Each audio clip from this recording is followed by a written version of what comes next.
ବାଢ଼ି ଦଉଥିଲେ।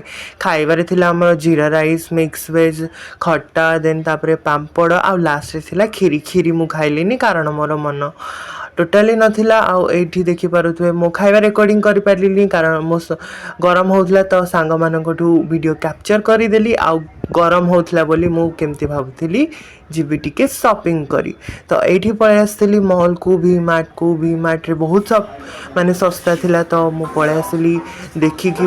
ଭାଇ ସାହେବ କ'ଣ ଲାଗିଲା, ଏତେ ଶସ୍ତାରେ ମିଳିଯାଉଛି ଜିନିଷ ଗୁଡ଼ାକ, ଆଉ ମୁଁ କଣ୍ଟ୍ରୋଲ୍ କରିପାରିଲିନି। ମୁଁ ଗୋଟେ ମୋ ପାଇଁ ଟି ସାର୍ଟ ମାନେ ବାଏ କରିଦେଲି, ତ ଏଇଟା ମୁଁ କିଣିଲି। ଦେଖିବେ ମୋର ଇନଷ୍ଟାଗ୍ରାମରେ ମୁଁ କିଛି ନା କିଛି ଫଟୋ ଡାଳିବି ଏଇ ଡ୍ରେସ୍କୁ ପିନ୍ଧିକି। ଆଉ ମୋମୋ ଖାଇବି, ମୋମୋ ନ ଖାଇଲେ ମୋ ଦିନଟା କମ୍ପ୍ଲିଟ୍ ହିଁ ହେବନି।